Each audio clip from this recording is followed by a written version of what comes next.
Maya had always believed hospitals were the safest places on Earth. Bright lights, organized chaos, people trained to save lives. But Ravenwood Asylum was nothing like a hospital. It was a relic, abandoned for 30 years, reopened only partially for special cases. What kind of cases? Nobody knew. They said it was just psychiatric treatment.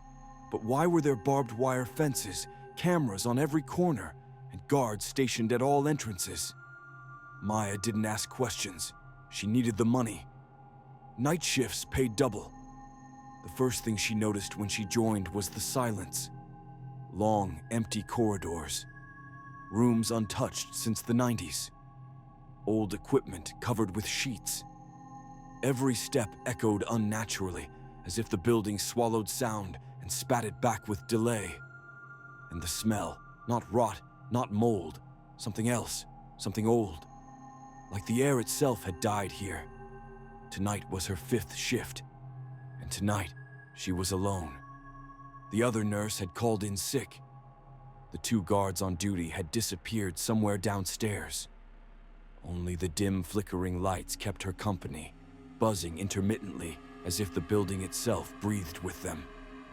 She checked the patient log out of habit. Only one name. Patient, Ilara, room 17. No last name, no record, no diagnosis, just one faded note in red ink. Do not speak to her after midnight. Maya had laughed at it the first night. By the 3rd night, the laughter had dried up. 11:10 p.m.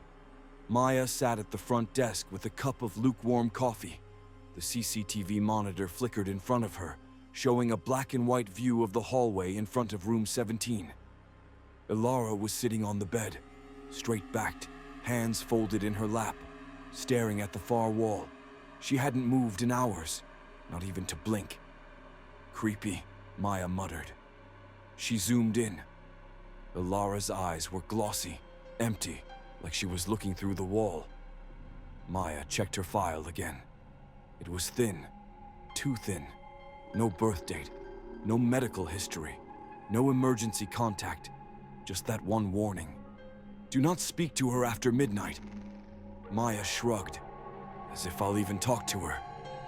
But something about Ilara bothered her. She looked young, maybe 25, skin pale as paper, jet black hair, messy. She never asked for food, never asked for anything. She just stared.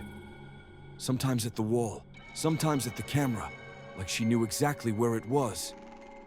11:25 p.m. The lights flickered. Maya's heart skipped. She scanned the monitors, nothing unusual, except for a split second, in the bottom corner camera showing the supply closet, she saw a figure, standing still, facing the camera. She leaned closer, but the screen glitched. Static froze the image. Then it was gone. Great, she whispered. Now I'm seeing things. 11:40 p.m. She did her rounds with a flashlight. The hallway was colder than usual. Vents hummed slowly, like they were tired of breathing. She passed room 14. The door was slightly open. Odd. That room was permanently locked. She tried the handle. Locked. She peered through the thin window. The bed inside was perfectly made, untouched. She was about to walk away when the mattress dipped, as if someone had sat down. Maya froze, her breath caught. Then it rose again, smoothly like someone stood up and walked away. No one was there. She didn't believe herself. 11:50 p.m. Room 17. The door was closed, as usual. She checked the observation window. Ilara was still there, sitting, staring, unmoving. Maya relaxed slightly. At least the patient was calm. Then she heard it. Click. The door unlocked itself, slowly, sliding open. What the hell? She stepped closer. Maybe the mechanism was loose. She reached for the handle, but something made her stop. A voice, faint, almost swallowed by the silence. Come in. Maya froze. Ilara never spoke, not once in 5 shifts. Maybe she imagined it. The building made sounds. "Ilara," Maya called softly. "Are you all right?" Silence.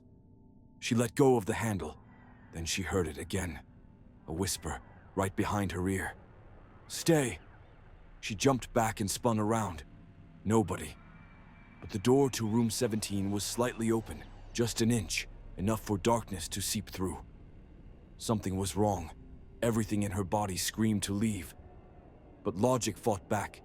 "This is your patient. Check on her. Do your job." Slowly, Maya pushed the door open. It creaked. The room was dark except for the dim light above the bed. Ilara was gone. The bed was empty. Maya's stomach dropped. "Ilara," she said, stepping inside. "This isn't funny." No answer. She turned to leave. The door slammed shut, hard. Maya screamed and rattled the handle. Locked. Her heart thundered.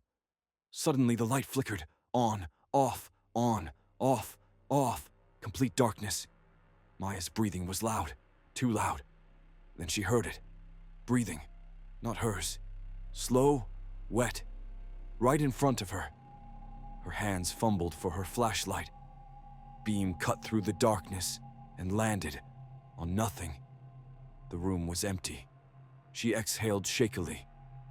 "I'm losing my mind." 11:57 p.m. Back at the security office, Maya checked the monitors. All rooms empty, hallways empty, except room 17. Ilara sat on the bed again, facing the camera. Smiling, eyes pitch black, her blood ran cold. The radio crackled, a man's voice, calm, too calm. "Why did you go inside?" Maya froze. "Who is this? Security?" No answer. "Hello?" Then the voice quieter. "Why did you speak to her?" Her stomach dropped. The warning flashed in her memory. "Do not speak to her after midnight." She glanced at the clock. 11:59 p.m. Oh no. The radio crackled one last time. "She heard you. 2 a.m. The hallway lights flickered. Once, twice. Then everything went silent. Not quiet. Silent. No humming vents. No buzzing lights. No distant machinery. Just a heavy, suffocating stillness, like the building was holding its breath. Maya stood frozen in the security office, clutching the radio. "She heard you." Those 3 words echoed in her mind over and over like a curse. She turned to the monitors. All 12 cameras were active, rooms empty, hallways empty, except one. Camera 5, room 17. Ilara sat on the bed, but this time, she was not alone. A tall, dark figure stood behind her, shadowy, human-shaped, leaning over her shoulder. Maya's breath caught. The shadow lifted its head and turned to face the camera. The screen went black. Maya stumbled back. No. The radio crackled. Static, then a whisper. "Maya."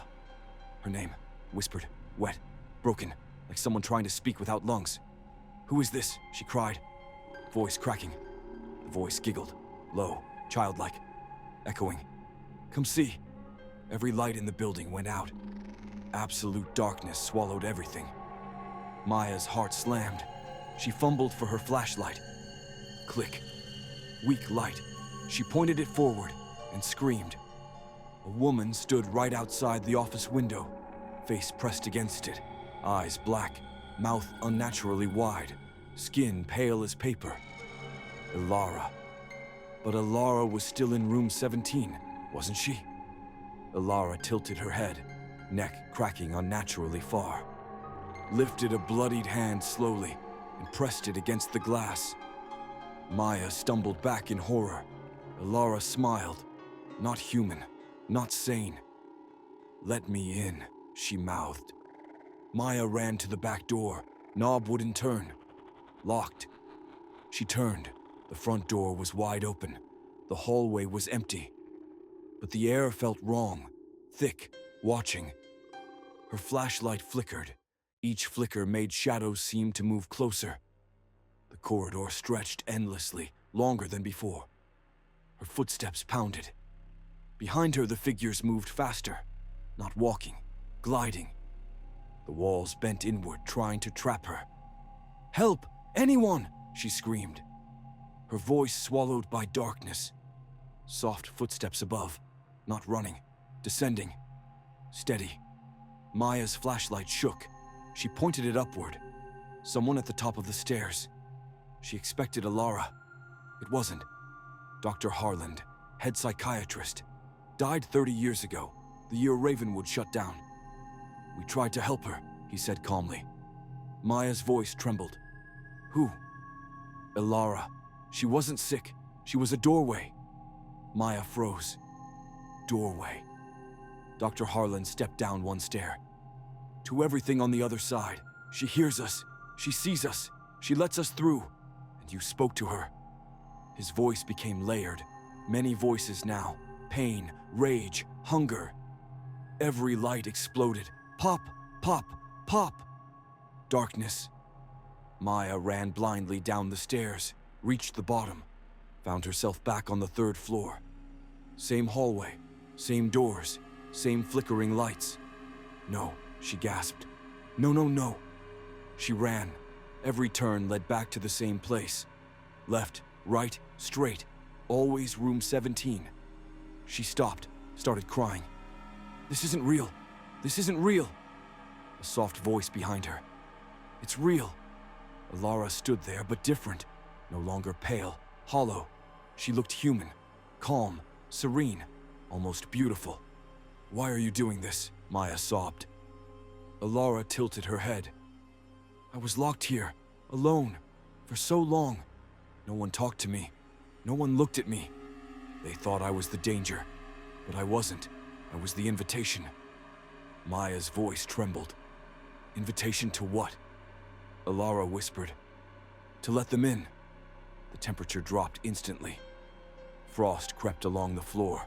The walls groaned like they were alive. From every open door, figures emerged. Dozens, hundreds. Crawling on the ceiling, dragging across the floor, watching Maya. Whispering, join us! Join us! Join us! Maya screamed, covering her ears. Stop! Alara touched her shoulder. Everything went silent. She leaned close, smiling kindly. You heard them once. Now you will always hear them. Maya felt cold slip into her mind. Thousands of voices pushing through a narrow door. She dropped to her knees, clutching her head. Get out! The voices screamed with laughter. Alara stepped back, vanished. Sometime later, silence, lights back on, hallway empty. The building looked normal. A security guard walked up to the desk, yawning. Night shift always feels weird. He checked the logbook. Only one patient. Room 17. Name, Maya Williams. He frowned. Huh, I thought it was someone else this week. He flipped back. Previous pages blank, all of them. He looked confused. Where's the other nurse? No answer. He turned to the CCTV monitors. Camera 5, room 17. A woman sat on the bed, straight posture, hands folded in her lap, staring at the wall, not blinking, not moving, just staring. The guard leaned closer. For a split second, the woman turned her head, right at the camera. Her eyes pitch black. Then she smiled. On the logbook, fresh red ink appeared on its own. Do not speak to her after midnight.